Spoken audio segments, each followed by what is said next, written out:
अस्सलाम वालेकुम जी। आज आप लोगों के लिए बना रहे हैं आप ही की रिक्वेस्ट पर एक और रोस्ट की वैरायटी है। काफ़ी बहनों ने कहा उनके पास अवन नहीं है, हांडी में बना करके दिखाएं, तो इसका नाम है मुगलाई हांडी रोस्ट। तो उसके लिए आपको चाहिए चिकन। आप देख सकते हैं यहाँ पर आपने क्या करना है, चिकन लेंगे, आपने बीच में डीप गैशेस डलवा लेने, ये देख लें, इससे होता है कि मसाला अच्छी तरह चिकन के अंदर चला जाता है। उसके बाद जो इसके आपको मसाले चाहिए होंगे मैरिनेशन के लिए, वो आपको चाहिए प्याज, इसे आपने फ्राई करना है और उसको आपने पीस लेना है। तो इसको मैं आपको सिखा चुकी हूँ, आपको इसका लिंक दे दिया जाएगा। अदरक लहसुन का paste, ginger and garlic paste, काजू यानी कि कैश्यू नट्स हैं यहाँ पर, इसे मैंने जो है सिर्फ दरदरा सा पीस लिया हुआ है। डेसिकेटेड कोकोनट है ये, यानी कि बुरादा है ये यहाँ पर कोकोनट का।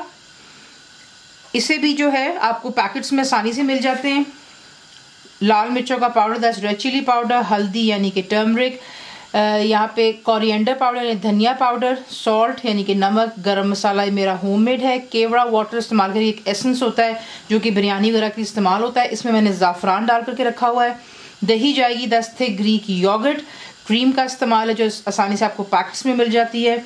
और इसकी जो सर्विंग सजेशन है वो कुछ यूँ होगी कि आपको चाहिए होंगे इसके लिए चिप्स जो मैं फ्राई करके यहाँ पे रख चुकी हूँ, बॉइल्ड एग्स यानी कि अंडे उबले हुए हैं, हरी मिर्ची आप देख रहे हैं सिर्फ गार्निशिंग के लिए है, तेल में बनाएं घी में, आपकी अपनी चॉइस है। आपको दिखाते हैं इसको बनाना किस तरह। चिकन की हम करेंगे मैरिनेशन, तो एक बड़ा बोल ले लेते हैं, उसमें आप ऐड करेंगे जो कि दही है, तो ये चलेगी बीच में दही, क्रीम भी इसी में डालेंगे,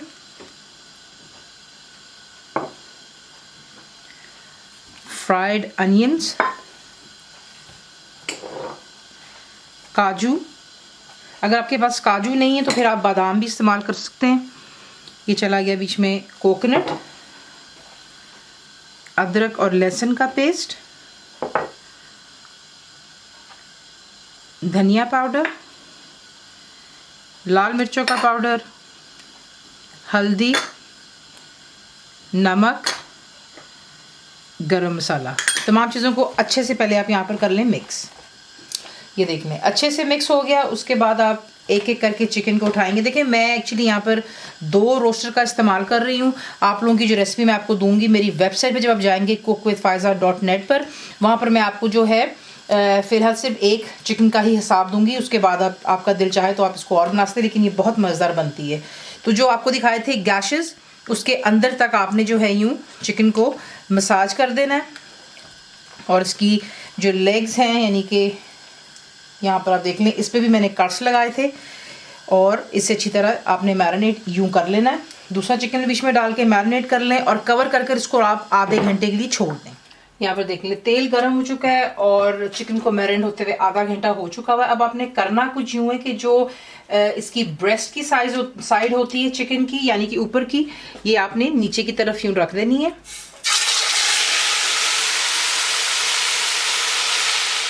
चिकन डाल लेने के बाद आप क्या करेंगे, जो तमाम मैरिनेशन है कुछ भी ना ज़ाया करते हुए आप इसे बीच में पहले ऐड कर लें। ऐड कर लेने के बाद चूल्हा आपने हाई पर रखना है, और जैसे ही आप देखेंगे कि दही के अंदर में, क्योंकि हमने इसमें दही डाली है, इसके अंदर जोश आना शुरू हो चुका है, तब आप इसे लो टू मीडियम पर रखेंगे और कवर कर कर आपने इसको इतना कुक करना है कि जो दही का पानी है वो खुश्क हो जाना चाहिए, तेल दोबारा सरफेस पर आ जाएगा और चिकन आपका कुक हो जाना चाहिए। बीच बीच में जो है आपने इसकी साइड भी चेंज करनी। तो पहले जो है फर्स्ट 10 मिनट्स को देते हैं, इसका मुंह नीचे को रखा हुआ हमने चिकन का, और उसके बाद इसकी साइड चेंज करेंगे। 10 मिनट के बाद आपने क्या करना है, एक चमचा आप इस तरफ से रखेंगे और एक आपको चाहिए होगा चिमटा, और इस तरीके से आपने इसको उठाना है और इसकी साइड को आपने चेंज कर लेना है। साइज हो गई चेंज। अब आप इसे कवर करें और दोबारा आपने इसको कुक करना है जब तक, मैंने आपसे पहले कहा है कि दही का पानी खुश्क हो जाएगा, लो टू मीडियम पर रखकर, और फिर उसके बाद में मैं आपको दोबारा दिखाऊंगी। लेकिन ये है कि बीच में प्लीज़ थोड़ा सा चेंज करते रहें ताकि ब्रेस्ट का पीस आसानी से इसका कुक हो जाए। बाकी बहुत जल्दी ये पकता है क्योंकि इसको हमने ऑलरेडी मैरिनेट कर दिया हुआ है। तो ये कैसे पक जाए तो फिर आपको एंड में इसका रिजल्ट दिखाता हूँ। तो यहाँ पर देख लें चिकन का जो रोस्ट है कम्प्लीटली यहाँ पर तैयार हो चुका हुआ है। बीच बीच में जो मसाला इसका है वो आपने कुकिंग के टाइम पे उठा करके इसके ऊपर यूँ डालना है। उससे होता है कि वो जो आपने गैशेस दिए हैं उसके अंदर इंटायरली चला जाता है। हमारे घर में मसाला ज़्यादा पसंद किया जाता है, इसलिए आप अगर यहाँ पर देखें तो मैंने काफ़ी ज़्यादा इसका मसाला बना रखा है। तो ये है कि ये हो चुका है तैयार। अब इसको जो है हम डिश आउट कर लें। डिश आउट करने से पहले आप क्या करेंगे, जो केवड़ा वाटर और हमने ज़ाफ़रान मिक्सर के रखी हुई थी वो आप इसमें डाल दीजिएगा पहले, और इसके बाद आप इसको डिश आउट करें। जो मसाला है इसी के साथ इसको गार्निश कर सकते हैं जिससे आपका दिल चाहे। मैंने थोड़ा सा कुछ यूँ किया है, चिकन्स को बीच में रख करके रोस्ट को बीच में चिप्स डाल दिए, अंडे काट करके साइड पर, गार्निशिंग के लिए आप हरी मिर्चें डाल दें ऊपर, और जो मसाला है वो आप इसकी साइड पर रख सकते हैं या बेशक इसके ऊपर। कंप्लीट रिटन रेसिपी के लिए आप जाएंगे मेरी वेबसाइट whiscookWithFaiza.net पर। ज़रूर बनाइए, बताइए कैसा लगा आपको, and thank you watching the video.